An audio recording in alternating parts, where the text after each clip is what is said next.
any of these political groupings, either armed or political, were pointedly and deliberately excluded. Imagine, sir, imagine, Mr. Chairman and members of the committee, the PLO's Yasser Arafat sitting together with the Popular Front's George Habash to decide on the fate of the state of Israel without Israel's participation. Second, the conference also sent a signal and set the stage for Ethiopia's dismemberment through Eritrean secession. It was a blow, a dagger blow, aimed at the very heart of the integrity of the Ethiopian state system and a serious threat to the integrity of the African political order. It's no wonder that the decision outraged millions of Ethiopians all over. One cannot overstress the deep-seated, instinctive, and fierce resolve of all Ethiopians to preserve their national unity and independence. That unique independence had been defended by fierce resistance to no less than 8 foreign invasions, and that had forged a consciousness and pride of national unity and culture found nowhere on the continent of Africa. Those foreign invasions have by no means spared the territory known only in modern times as Eritrea. In fact, of the 8 invasions from the south, the west, and the south, and the north have involved Eritrea. This was scarcely surprising. For centuries, it was the political and the cultural center of Ethiopia, with the capital at Adulis, symbol of the independence which others, even before the colonial period, sought to suppress. Ethiopia, as the cultural, political, and economic sector of the Horn and its coastline of Eritrea, stood as a vast barrier to both European and Arab expansionist designs. That the people of Eritrea had, through a process of self-determination under the auspices of the United Nations, had exercised the right to determine and had determined that by deliberately and voluntarily linking their territory in federal association with Ethiopia was unfortunately conveniently forgotten. Any future decision on Eritrea, Mr. Chairman and members of the committee, I would assure you, if and when it is taken, would have to be taken not by the inhabitants of one province, but by the people of Ethiopia as a whole. Thirdly, the decision to let in the TPLF, the African counterpart of the Asian Khmer Rouge, I would like to call them the Khmer Noir. Yes. The decision to let in the TPLF and occupy Addis Ababa and grab state power was tragic and inexplicable. How an ideologically intoxicated, ethnically narrowly based guerrilla force, as Francis Le Monde did say in this morning's editorial, headed by a radical Stalinist with no experience to raise and administer a family, let alone administer a country of 50 million people, should be asked to march in and assume state responsibility is beyond me to comprehend, and I ask for divine intervention.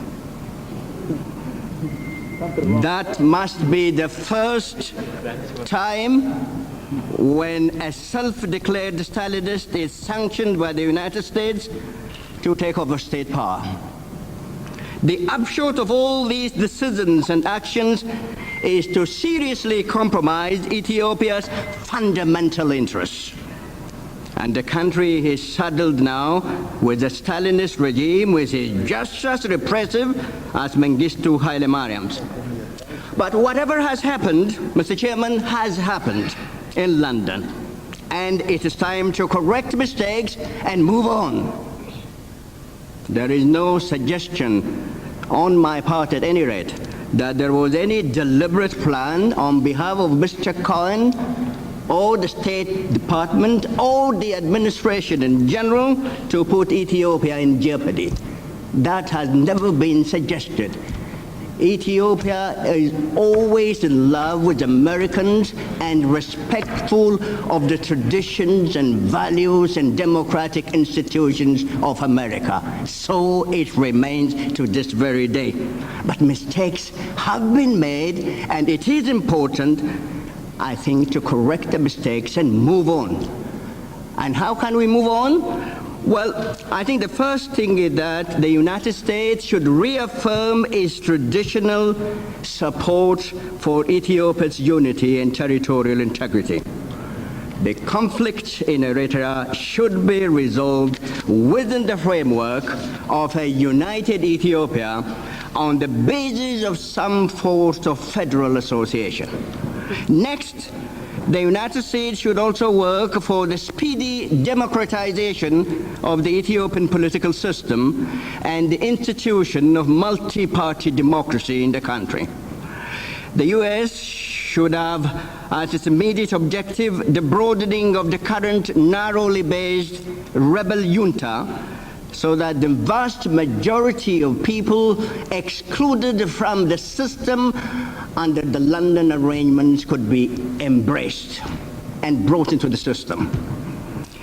It should also work for the withdrawal of the EPLF and EPRDF occupying forces from Addis Ababa and other towns, and their replacement by a national army and a police representing all ethnic groups in the country.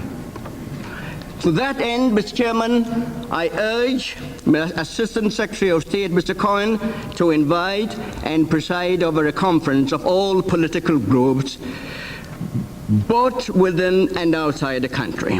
I particularly urge him to invite the coalition of Ethiopian democratic forces, which enjoys wide support in Ethiopia.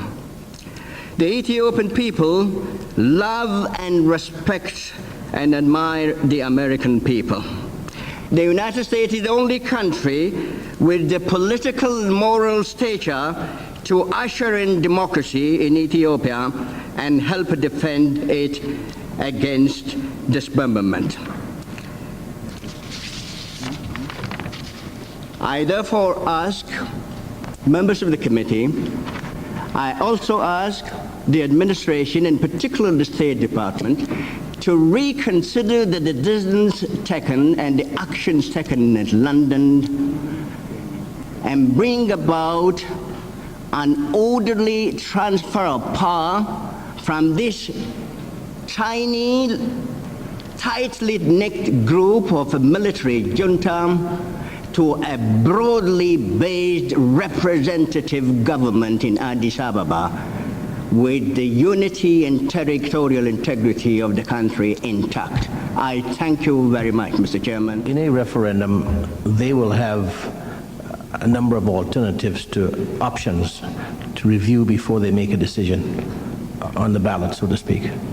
There'll be these 4 options before them. Right. Yeah. Mr. Wolde, you want to comment on the need for referendum or the request for referendum in Eritrea? Yes, sir. Thank you very much.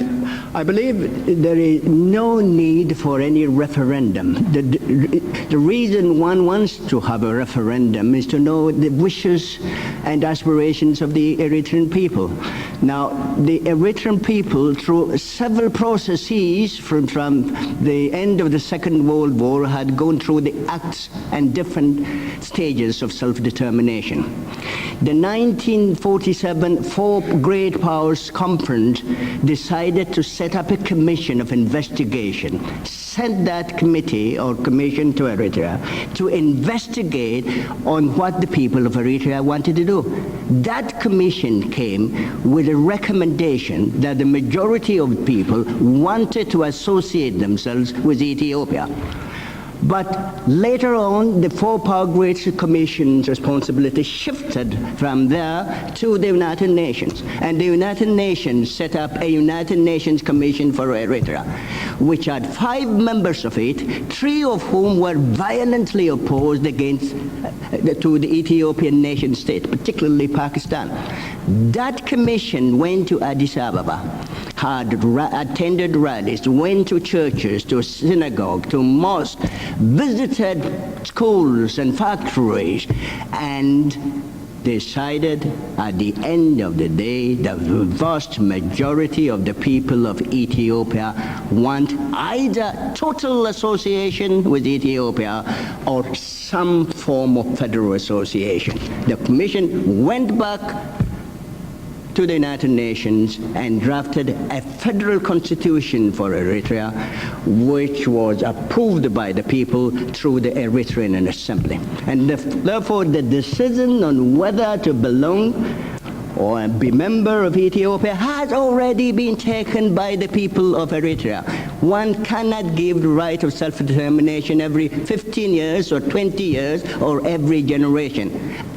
But if it is found necessary at some point in the future for the people of Eritrea to decide the future, well then, since there are so many developments since the Second World War, and the people of Ethiopia are affected in many ways through direct cultural, political, and economic interrelationship, that opportunity or that referendum should be made available, should be made open to the people of Ethiopia, and so that the people of Ethiopia should decide. And more importantly, it should also be suggested the decision on whether one should have a referendum in Eritrea or the whole of Ethiopia should be preceded by the democratization of the political life of the people of Eritrea and Ethiopia. Because if a referendum were to be held today, now in Eritrea, it will be held under the totalitarian control of the Eritrean People's Liberation Front, which is a totalitarian organization with all the nomenclatura of communist organizations elsewhere in Europe, in Eastern Europe. It had its cells in factories, in towns, in villages, and schools. And people will be forced, literally forced to vote for the referendum. There are some of us who cannot speak for unity of Ethiopia, even in this country. We are harassed. Is it possible for an Eritrean living in Eritrea under these conditions to vote of his own free will to join Ethiopia? And therefore, these are some of the considerations that have been taken into place, Your Excellency. Thank you very much.